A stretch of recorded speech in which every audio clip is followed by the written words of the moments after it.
Welcome to the E.W.S. Data Logger software. My name is Aaron and I'm an Envirotech at E.W.S. In this video we'll run through a quick induction of the E.W.S. Data Logger software. To start, you'll need an E.W.S. switch device and a micro USB cable. Once you've connected to your laptop or PC, open the E.W.S. Data Logger software. Once the device is connected, at the bottom of the screen you'll see the device's IMEI or cell number along with the device's internal time, faults and deployment status. To exit shipping mode and reset the clock, click Sync to PC. This resets the device and lets you use all functions of the software. To load a preset config, click on the Load Config button and select your config file.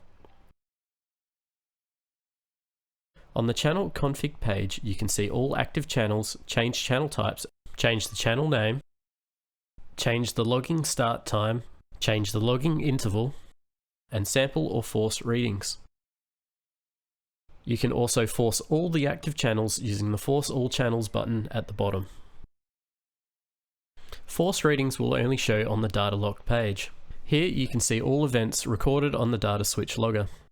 By changing the number of last events, for example the last 10 events, we can see the most recent forced readings. Alternatively, you could set this to a larger number and view all of the previous records. You can then save the recorded log to a .csv file. To save a new config file, go back to the configuration page and hit Save Config.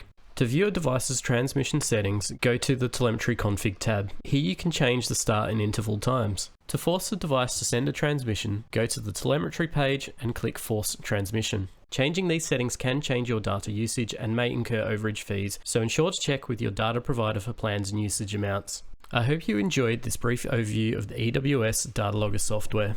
Please check back in on the E.W.S. YouTube channel for more videos and how-tos on interacting with our products in the near future.